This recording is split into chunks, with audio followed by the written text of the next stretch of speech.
तुम खुद देखो 40 वर्ष तक मनुष्य अपनी जिंदगी को सही जीता है। कितने साल? जम के बोलो जरा। 40 साल तक मनुष्य अपने जीवन को सही जीता है। खूब खाता, आराम से पचता, खूब डेंटिंग पेंटिंग सब चकाचक, कपड़े मपड़े सब जोरदार, रकम मकम सब पहने, खूब अच्छा लगे, क्योंकि 40 वर्ष की जिंदगी तुम्हारी है तो 40 साल तक मनुष्य अपने जीवन को सही जीता है। 40 के बाद किसकी लगी थी? जम के बोलो। गधे की। तो 40 से 60 तक मनुष्य गधे जैसा बोझा ढोता है। बच्चों को बड़ा करना है, शादी करना है, मायरा भरना है, परिवार को पालना है, तो बोझा ढो रहा है। जैसे गधा बोझा नहीं ढोता, ऐसे 60 तक बोझा ढोया। 60 के बाद उम्र किसकी लगी? कुत्ता की। जब 80 की उम्र में आता है तो कुत्ते को दरवाजे पे रखा जाता है। जब तुम्हारी 80 की उम्र होगी तो घर के लोग कुर्सी डाल के, खटिया पलंग दरवाजे के पास हॉल में बिठा देंगे, वहीं बैठे, और रोटी भी दरवाजे के पास, चाय भी दरवाजे के पास, क्योंकि कुत्ते को अंदर परमिशन नहीं है। और कोई भी मिलने आया तो वहीं से चिल्लाया, वहीं से आवाज लगा रहा, क्योंकि कुत्ते की उम्र लगी है। वहीं से अब कुत्ते के बाद में 80 के बाद 80 से 100 उल्लू की। डॉक्टर साहब क्या गई? डॉक्टर साहब मुझे रात में नींद नहीं आती। डॉक्टर साहब ने टेबलेट दे दी, नींद की गोली दे दी, डॉक्टर साहब ने इंजेक्शन लगा दिया। कितने भी अच्छे अच्छे डॉक्टर को दिखा लेना, पर 80 से 100 साल की जब उम्र होगी, डॉक्टर को क्या मालूम कि किसकी लग गई। शिव महापुराण कहती है 80 से 100 में कितनी भी दवाई खाओ, कितने भी इंजेक्शन लगवाओ, पर रात्रि को नींद नहीं आएगी। गोली खा भी लोगे तो रात के 1:30-2 बजे तक चकाचक सोएगी, 2 बजे के बाद उल्लू जैसी बैठी रहेगी। 2 बजे के बाद कितना भी खाओ, कितनी भी दवाई खाओ, कितने भी अच्छे डॉक्टर को दिखाओ, पर 80 से 100 में जाग रही। आधी रात को जागे, बहू के मम्मी सो नहीं रही, आई सोई नहीं, आई के मारे नींद ही नहीं आई। अब इसके कौन समझाए? उल्लू की लगी, कौन समझाए इसके? 80 से 100। अपन तो सब कथा छोड़ो, अपन अपनी कथा पे आओ। चलो महाराज, तो जो बहुत दूर रहती है ना वो अच्छी लगती है, जो पास में रह रही दूर के ढोल सुहावन, ठीक नहीं है, श्रेष्ठ नहीं। भागवत ज्ञान गंगा यज्ञ समिति वालों, काय श्रेणी की कथा 10-15 मिनट ज्यादा हो जाए तो कोई दिक्कत तो ना है? हाँ, क्या विचार है तुम्हारा? नहीं, अगर खाना हो तो मैं तुम अक्षतम किस्म कर दूं, मारे का ये मिर्ची का ठेसा तैयार अपने कहीं। आमटी न चावल, आज तो खूब चक निपटा। अगला प्रश्न है, तो ये प्रदक्षिणा का प्रश्न है।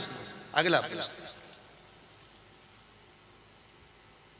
शिवलिंग की पूजा करने के लिए शिवलिंग को घर में कहां रखें? जहां तुम्हारी मर्जी हो। अब ये तो भगवान शंकर को पूजा घर में रखो ना, जहां पूजन होती है, जहां देवता बैठे हुए वहां रखो।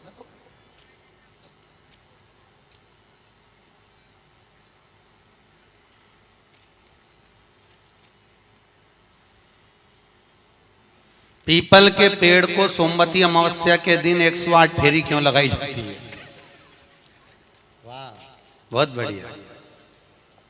हमने तो नहीं की लगाओ, अब तुम्हारा मन है 108 लगाने का। याद रखना, पीपल के वृक्ष की परिक्रमा करने से वैभव बढ़ता है, आंवले के वृक्ष की परिक्रमा करने से लक्ष्मी बढ़ती है। याद रखिए, तुलसी की परिक्रमा करने से सौभाग्य बढ़ता है। अब 108 मन का लगाओ, चाहे 208 लगाओ, 216 लगाओ, ये आपके ऊपर है। यहाँ आपका भाव होना चाहिए कि हम भगवान को कैसे रिझाएं। कैसे रिचार्ज? ये आपका भाव है। उसका फल क्या है? तो उसका फल वैभव प्राप्ति का है, धन प्राप्ति का, यश प्राप्ति का। आप जितनी लगा,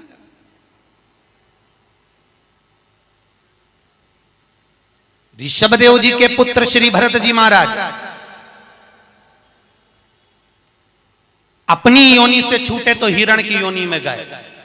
हिरण की योनि पाने के बाद श्री ऋषभदेव जी के पुत्र जो भरत जी थे, हिरण की योनि में आने के बाद में, हिरण की योनि पाने के बाद भरत जी को लगा कि मैं इस हिरण की योनि में पड़ गया हूं, इससे मुक्ति कैसे मिलेगी? तो हिरण की योनि में आने के बाद भरत जी महाराज पीपल के वृक्ष के नीचे जो संत बैठे हुए थे उनकी 108 परिक्रमा करते थे हिरण की योनि में। तो हिरण की योनि के 108 परिक्रमा कर रहे थे। उस दिन थी सोमती अमावस्या का दिन, जिस दिन हिरण की योनि से परिक्रमा करते करते भरत जी महाराज छूट गए थे और वापिस मनुष्य की योनि में आ गए थे। ये 108 परिक्रमा का फल है। ऋषभ जी के पुत्र हिरण की योनि से छूटकर परमात्मा की भक्ति को मनुष्य देह मिल गई। शायद हो सकता है हम मानव की देह में हैं और मनुष्य की देह में आकर अगर हम भगवान की 108 परिक्रमा लगाते हैं, हम भगवान का भजन करते हैं, 108 परिक्रमा के अंतर्गत हम डूबे रहते हैं, तो हो सकता है मनुष्य की योनि से छूटकर हम देव योनि में चले जाए, भगवान की परास प्राप्त हो जाए। मां तो शास्त्र कह रहा है, अंजना माता गौतम बाबा से कहने पर शंकर की आराधना कर रही है। और आराधना करी माता अंजना ने, शिव जी की आराधना करी, शंकर की जब आराधना करी, शंकर का अभिषेक करा, भगवान भूत भावन प्रसन्न हो गए और शंकर भगवान ने उसी समय माता अंजना को वर प्रदान करा, तो चिंता मत कर, तेरे घर में पुत्र होगा। पुत्र, तू क्यों चिंता कर? भगवान शंकर जब भी देते हैं छप्पर फाड़ के देते हैं। भगवान कृष्ण के यहाँ कितने बच्चे दिए? 1,77,086। अब अंजना माता के यहाँ भगवान संतान दे रहा है। भगवान अंजना माता के यहाँ हनुमान जी महाराज कितने भाई थे? माता अंजना के गर्भ से जो संतान हुई थी, हनुमान जी महाराज सगे भाई कितने थे? हनुमान जी कितने भाई? अरे बोलो तो सही, हनुमान जी भाई कितने हैं? सगे भाई कितने हैं हनुमान जी महाराज? तो अंजना माता ने जब भगवान शिव की आराधना करी, शंकर की जब आराधना करी, तब भगवान शंकर प्रसन्न हुए। समय बीता, माता अंजना के गर्भ में भगवान शंकर के तेज पुंज को पवन देव ने ले जाकर माता अंजना के गर्भ में स्थापित करा। स्थापित करने के बाद पूर्णिमा के दिन, चैत्री पूर्णिमा के दिन, भगवान अंजना माता के गर्भ से शंकर का ही एक अवतार श्री हनुमान जी महाराज प्रकट हुए हैं। महाराज श्री हनुमान जी महाराज की। हनुमान जी सगे भाई हैं 6। कितने भाई हैं? 6 सगे भाई। सबसे पहले नंबर हनुमान, फिर गतिमान, केतुमान, धृतिमान, यतिमान, ऐसे हनुमान जी महाराज के 6 भाइयों का क्रम वर्णन किया गया। कितने भाई हैं? 6। हनुमान जी महाराज का एक भाई है जिसका नाम है गतिमान। क्या नाम है? गतिमान।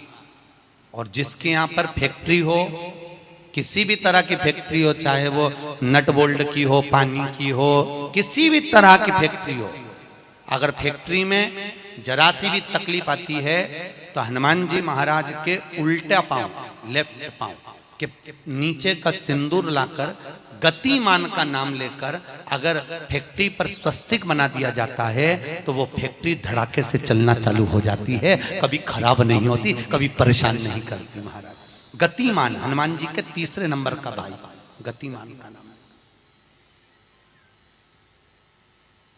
ये जो राजनेता होते हैं ना, जब चुनाव लड़ने के लिए जाते हैं और उन्हें विजय प्राप्त करना है तो विजय पाने के लिए वो एक ही काम करते हैं। हनुमान जी के 3रे नंबर का भाई गतिमान, उस गतिमान के नाम से जो व्यक्ति युद्ध करने के लिए जा रहा है या विजय पाने के लिए जा रहा है अपने बराबर का लच्छा, लच्छा जानते हो, नाड़ा मोली, उसको नाप कर गतिमान के नाम से लपेट कर हनुमान जी के मंदिर में रख देता है और उस मोली को फिर अपने हाथ पर बांध लेता है, तो वो हार नहीं सकता, विजय ही प्राप्त करेगा। गतिमान का इतना प्रभाव है हमारा, चाहे कुछ भी। गतिमान गतिमान है, वो नीचे नहीं गिरने, उसकी प्रखरता गतिमान। श्री हनुमान जी महाराज का प्रागट्य हुआ, अंजना माता के गर्भ से श्री हनुमान जी महाराज प्रकट हुए। पवन तनय संकट हरन मंगल मूर्त रूप, राम लखन सीता सहित हृदय बसौ सुर भूप। श्री हनुमान जी महाराज प्रकट हुए, देवताओं ने पुष्पों की वृष्टि करी, गंधर्व गान करे, अप्सरा नृत्य करी, चारों तरफ सुख समाहित हुआ। श्री हनुमान जी महाराज की, हनुमान जी महाराज प्रकट हुए, प्रबल। रावण को मारने में सबसे ज्यादा सहयोग किसने करा था?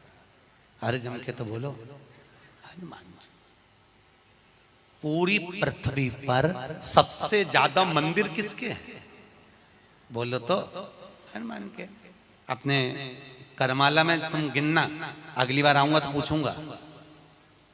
अगर अगली बार भागवत ज्ञान गंगा यज्ञ समिति ने मान लो बुलाया, तो पूछूंगा आपसे आके कि करमाला में कितने हनुमान जी के मंदिर हैं और राम जी के मंदिर कितने हैं।